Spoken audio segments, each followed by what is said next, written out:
उन्नयन foundation trust की अध्यक्षा श्रीमती संगीता वर्मा जी और confederation of Indian industries young India के अध्यक्ष श्री गौरव प्रकाश जी, पूर्व प्रधान और हम लोगों के बड़े उत्साही कार्यकर्ता संदीप कुमार सिंह जी और पूर्व माध्यमिक विद्यालय उत्तर धोना के श्री आदिल मंसूरी जी, स्वास्थ्य कैंप में आए समस्त चिकित्सक बंधु, देवियों, भाइयों और छोटे छोटे बच्चों, सबसे पहले तो मैं उन्नयन फाउंडेशन ट्रस्ट को बहुत बहुत धन्यवाद देता हूँ, मुबारकबाद देता हूँ कि उत्तर धोना को उन्होंने ग्रहण किया है। उसके विकास के लिए उन्होंने संकल्प लिया है, इसके लिए वो बधाई की बात है। आप ये समझ लें कि बैलगाड़ी दो पहिया पर चलती है, एक पहिया पर कोई बैलगाड़ी नहीं चल सकती। अगर बैलगाड़ी में दोनों पहिया मजबूत हैं तब तो बैलगाड़ी चलेगी और नहीं तो बैलगाड़ी चल नहीं सकती। अब हमारे समाज की जो बैलगाड़ी है उसके दो पहिया हैं। अल्लाह मत पूछाओ।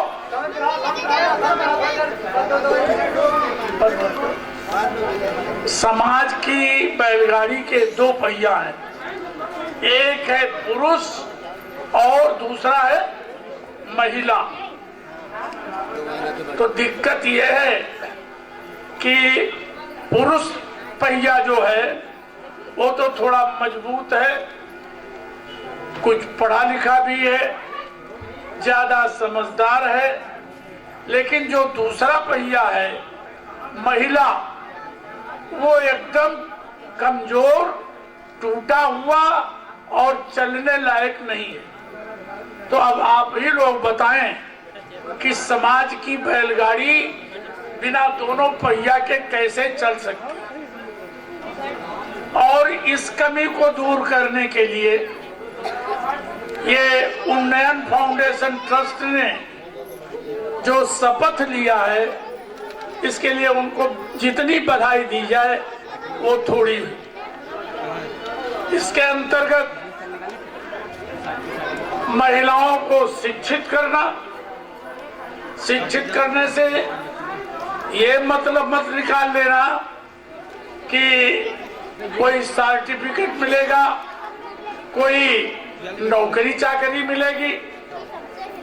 पढ़ाई का मतलब होता है शिक्षा प्राप्त करना, ज्ञान प्राप्त करना, और पढ़ लिख करके ही ज्ञान प्राप्त किया जा सकता है। तो महिलाओं को थोड़ा पढ़ना लिखना बड़ा जरूरी है। आप ये कह सकती हैं कि अब आधी उम्र बीत गई, क्या करें पढ़ लिख करके। ऐसा नहीं, जब से पढ़ लिख जाए, कुछ पढ़ने लिखने का मतलब ये नहीं कहीं स्कूल जाना है, आपकी कोई चिट्ठी आवे तो उसे पढ़ लें, कोई किताब हो उसे पढ़ लें और समझ लें, और अपने बच्चों को पढ़ा सकें, सिखा सकें, समझा सकें। तो इस दृष्टि से पढ़ाई लिखाई बहुत मतलब जरूरी है। एक याद दिलाना चाहूंगा कि एक बार मैं गिरफ्तार हुआ, कांग्रेसी हुकूमत ने हमको जेल में भी डाल दिया। तो हमने वहां ये किया, 6 महीने जेल में रहा। तो और जो अनपढ़ लोग थे उनको रोज पढ़ाता लिखाता था। नतीजा ये हुआ कि 6 महीने में वो किस्सा कहानी और छोटी मोटी किताब पढ़ने लायक हो गए, अपने दस्तखत करने लायक हो गए, इतना ज्ञान उनको 6 महीने में प्राप्त हुआ। उसी तरह से हमारा मकसद है कि जो ये ट्रस्ट है, उन्नयन फाउंडेशन, ये जो प्रयास करने जा रही है वो बहुत अच्छा प्रयास है। कि देखिए, पहली पढ़ाई बच्चे की स्कूल में नहीं, घर में होती है। जो माँ पढ़ी लिखी होती है वो अपने बच्चों को ठीक से समझाती है, पढ़ाती है, लिखाती है, प्यार करती है और उनको एक मजबूत पहिया बनाने का काम करती है। तो पहला स्कूल होता है घर, परिवार, माँ, बहन, और दूसरा स्कूल होता है जो ये स्कूल चलते हैं। तो अगर घर वाला स्कूल कमजोर होगा तो फिर आपकी संतान कमजोर होगी, बहुत आगे बढ़ नहीं पाएगी, समझदार नहीं बन पाएगी। इसलिए भी जरूरी है कि महिलाएं थोड़ा बहुत पढ़ना लिखना सीखें। एक खराबी है कि समय होगा तो महिलाएं, अब समय होगा तो महिलाएं पंचायत तो कर लेंगी, परपंच करेंगी कि फलनवा के यहाँ ये है, ढमकवा के यहाँ ये है, लेकिन कोई ऐसी बात नहीं करेंगी कि जिससे संतान ठीक हो, जिससे परिवार ठीक हो, जिससे समाज ठीक हो। तो अगर पढ़ना लिखना सीख जाएंगी तो कुछ पढ़ लिख करके घर को बनाने का काम करेंगी और जो समाज के पुरुष हैं उनको भी मदद दे सकेंगे। इसलिए मैं आपसे कह रहा हूं कि इस काम में सारी महिलाओं को, चाहे बेटियां हो, चाहे वृद्ध हो, चाहे घर गृहस्थी वाली हो, सभी को थोड़ा समय निकालना चाहिए और पढ़ने लिखने का प्रयास करना चाहिए, सीखना चाहिए। इसलिए सबसे हाथ जोड़ करके निवेदन है कि देवियों, पंचायत कम, परपंच कम, एक दूसरे की बुराई भलाई से अलग कुछ पढ़ना लिखना सीखिए और इंसान बनिए। आदमी, इंसान, चाहे उसे आदमी को हो चाहे औरत को हो, उसमें और जानवरों में क्या फर्क है? यही ना कि आदमी ज्यादा समझदार होता है, उसकी ज्यादा अकल होती है और जानवर में नहीं होती। तो अकल तो तब बढ़ेगी जब थोड़ा बहुत पढ़ना लिखना समझोगी। कहानी किस्सा पढ़ लोगी कि कैसी कहानी है, उससे आपको क्या नसीहत मिलती है। इसलिए मैं कहना चाहूंगा पढ़ना लिखना बहुत जरूरी है। तो जो ये प्रयास उन्नयन फाउंडेशन ट्रस्ट करने जा रहा है, संगीता वर्मा जी और इनका ट्रस्ट करने जा रहा है, इसमें सब लोगों की दिलचस्पी जरूरी है। ये नहीं कि उसे टाल दें। जैसे खाना जरूरी है, सोना जरूरी है, घर का काम करना जरूरी है, सफाई करना जरूरी है, वैसे ही पढ़ना भी जरूरी है। अब देखिए, ये काम तो हो गया। सबसे खराबी क्या है? सबसे ज्यादा रोगी कौन है? महिलाएं। महिलाएं एक प्रकार से बिना जबान की इंसान होती। वो बेचारी इतनी पिछड़ी, इतनी दबी कि चाहे जो पीड़ा हो वो बर्दाश्त करती है और घर का कामकाज करती रहती है। कुछ चाहे कहो शर्म के मारे, चाहे लिहाज के मारे, चाहे जिस भी कारण से अपनी व्यथा वो किसी से कहती नहीं, और कहती तब है जब जान पर बीतने लगती है। और जब जान पर बीतने लगती है तब फिर जान बचाना मुश्किल हो जाता है। और अगर समय से अपनी पीड़ा कहने उनका इलाज शुरू हो जाए तो वो भी स्वस्थ रहेंगी, वो भी अपने बच्चों को ठीक से देख रेख सकेंगी।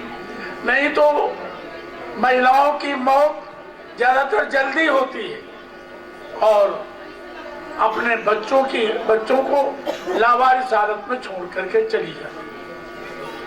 तो ये भी जरूरी है कि जब आप अपने घर में रहें, घर के जो अगुआ हैं उनसे अपनी पीड़ा कहें, व्यथा कहें, वो प्रयास करेंगे।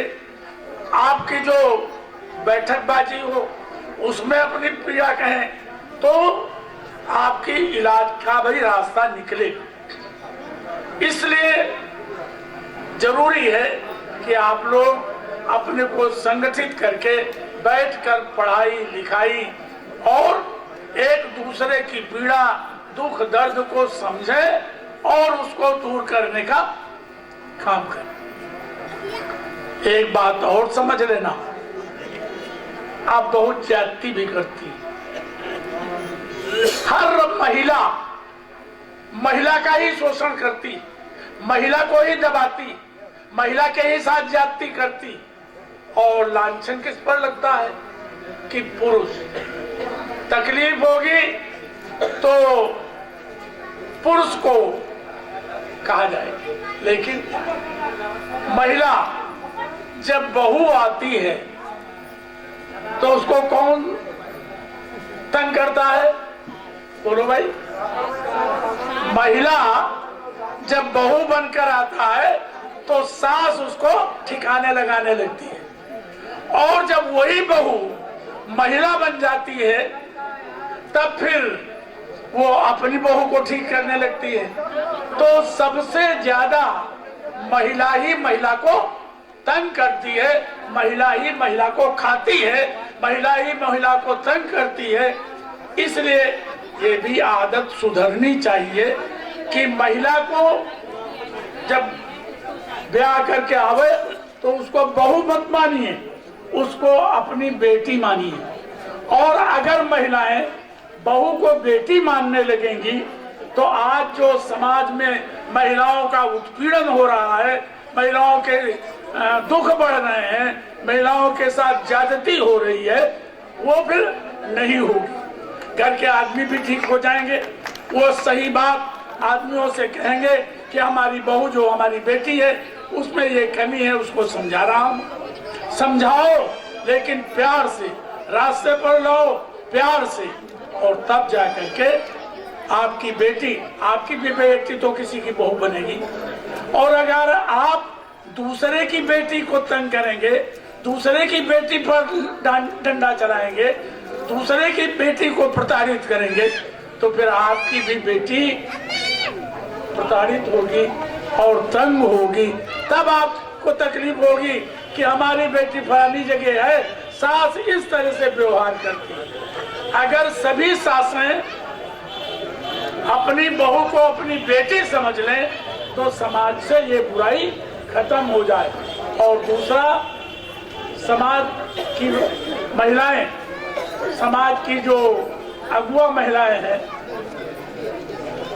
वो क्या ज्यादती करती हैं? शादी होती है तो जब शादी होती है ओम प्रकाश